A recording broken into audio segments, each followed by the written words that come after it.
نے بغداد کی مشہور مدرسہ نظامیہ میں تعلیم حاصل کی۔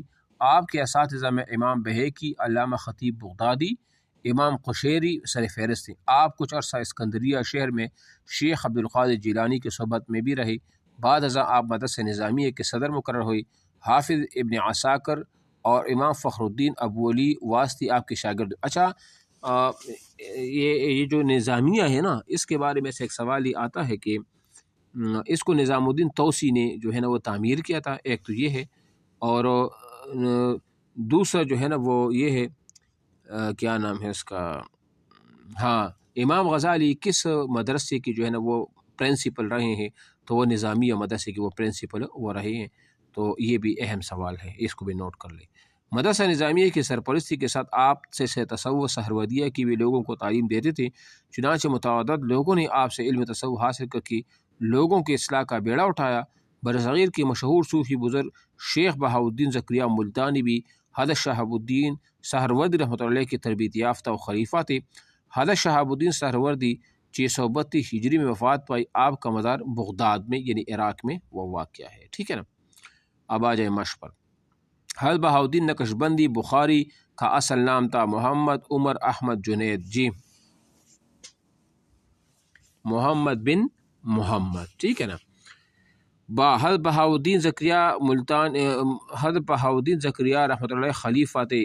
حضرت بہاؤالدین نقشبندی، شہاب الدین سہروردی، جنید بغدادی، حضرت محمد بابا سماسی رحمۃ اللہ علیہ، جی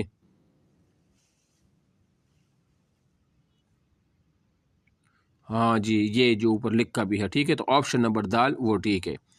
جیم حضرت شہاب الدین سہروردی نے وفات پائی 432، 632، 532، 732، جی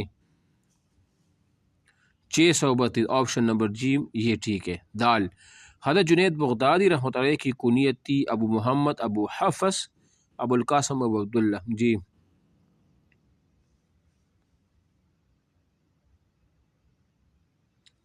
یہ ٹھیک ہے۔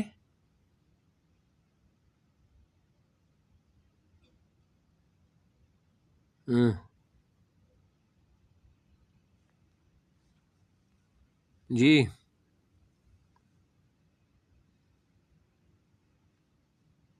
مجھے کیا بتا، آپ دیکھو نا، آپ لوگوں سوال آپ لوگوں سے، جی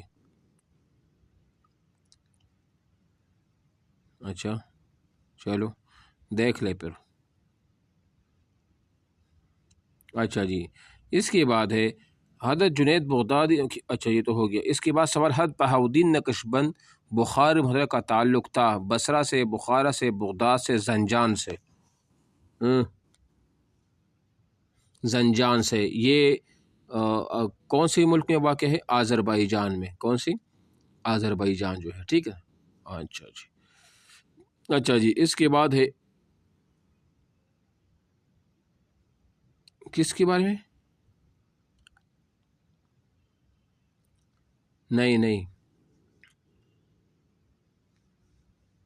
بس اس کو ابھی ادھر ہی اس کو سکپ کرے، جب اس کا پڑھیں گے۔ یہ تو ہم نے پڑھا بھی نہیں ہے اس کے بارے میں، تو ہم نے اتنا سا پڑھا تھا کہ جنید بغدادی سے بھی انہوں نے فیض حاصل کیا تھا، یہ جو شہاب الدین سہروردی رحمۃ اللہ علیہ کے بارے میں نا، یہ ادھر ہم نے پڑھا تھا نا۔ یہ باقی یہ تو ان کے بارے میں اتنا ہے نا کہ یہ شیخ عبدالقادر جیلانی اور کی صحبت میں وہ رہے، یہاں تک اتنا ہے۔ اور جنید بغدادی کے بارے میں تو ہم نے ابھی تک پڑھا نہیں ہے۔ بہرحال اگر آ گیا تو پھر اس کو پڑھ لیں گے، ٹھیک ہے۔ اچھا جی یا ہو سکتا ہے انہوں نے سوال جو ہے نا غلط لکھا ہو، کسی اور کی کنیت جو ہے نا وہ یہاں نام انہوں نے جس اوپر ان پہ غلطی بھی تھی نا، ہاں یہ بھی پاسبل، یہ ہو سکتا ہے۔ علماء و مفکرین یہ بھی اہم ہے، ٹھیک ہے، علماء اور مفکرین۔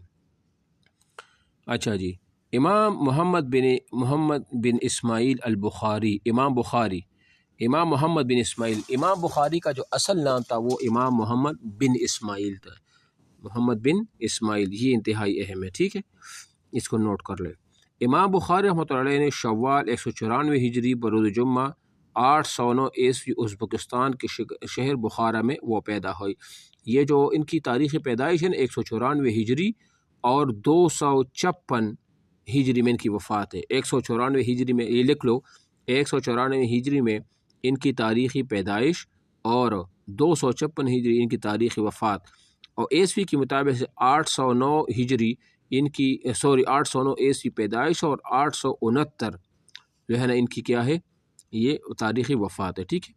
آپ رحمۃ اللہ علیہ کے والد اسماعیل اپنے وقت کے بہت بڑے عالم تھے، ان کے ساتھ وہ ایک تاجر بھی تھی۔ امام بخاری کے والد ان کی بچپن ہی میں فوت ہو گئے تھے۔ اچھا ایک اور بات بتاؤں، یہ بھی لکھ لیں کہ امام بخاری نے بخاری کی کتاب اسحاق بن راہوی جو امام بخاری کے استاذ ہیں ان کی فرمائش پر یہ کتاب وہ لکھی تھی، اس کو انڈر لائن کرو، اہم سوال ہے۔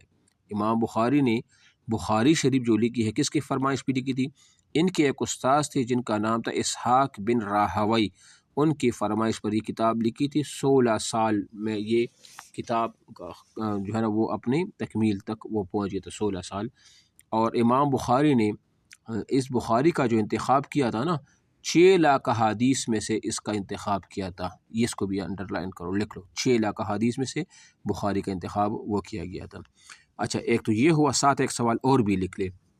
امام بخاری نے بخاری کے اندر 7375 احادیث کو کیا کیا ہے، وہ لکھا ہے مقررات سمیت، 7375 ایک روایت کے مطابق، اور 9082 دوسری روایت کے مطابق، علامہ ابن حجر کی روایت کے مطابق اس میں ٹوٹل احادیث ہیں مقررات سمیت۔ مقررات وہ حدیث ہوتی ہیں جو بار بار دہرائی گئی ہو، اگر مقررات کو ہم نکال دینا تو صرف 4000 تعداد رہ جاتی ہے، ٹھیک ہے نا، یہ چیز بھی آپ ساتھ انڈر لائن کریں اس کو بھی۔ اچھا جی 9082 9082۔ اچھا جی امام بخاری بصارت سے وہ محروم ہو گئے، لیکن والدہ محترم کی دعا کی وجہ آپ رحمۃ اللہ کی بصارت یعنی نظر جو ہے نا پھر لوٹ آئی۔ امام بخاری بچپن سے ہی بہت اچھی یادداشت اور حافظے کے مالک تھے۔ آپ رحمۃ اللہ کو قدرت کی طرف سے بلا کی ذہانت بھی عطا ہوئی تھی۔ آپ رحمۃ اللہ نے ابتدائی تعلیم بخارا میں حاصل کی، اپنے وقت کی بڑی بڑی اساتذہ علماء سے علم حاصل کیا، بہت چھوٹی عمر میں حدیث کی بڑی بڑی کتابوں کو یاد کر لیا۔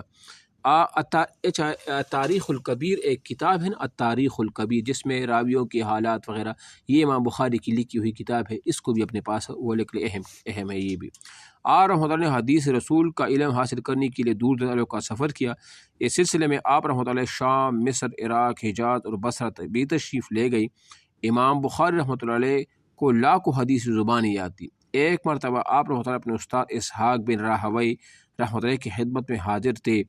استاد صاحب نے امام بخاری سے کہا کہ تم ایک ایسی کتاب تیار کرو جس میں رسول اللہ صلی اللہ علیہ وسلم کی صرف صحیح احادیث ہی جمع کی جائے۔ استاد محترم کی بات امام بخاری کی دل میں گر کر گئی۔ اب دیکھو یہاں پر یہ سوال حل ہو گیا، بڑی بڑی کتابوں میں آپ کو یہ سوال نظر نہیں آئے گا، لیکن یہاں پر یہ سوال آپ کو مل گیا ہے، ٹھیک ہے۔ اس کے بعد آپ رحمۃ اللہ کو خواب میں نبی علیہ الصلوۃ والسلام کی زیارت ہوئی، جس میں اس بات کی طرف اشارہ تھا کہ صحیح احادیث کو ایک جگہ جمع کرنا اچھا اور نیک عمل ہے۔ آواز آ رہی ہے میری؟ اچھا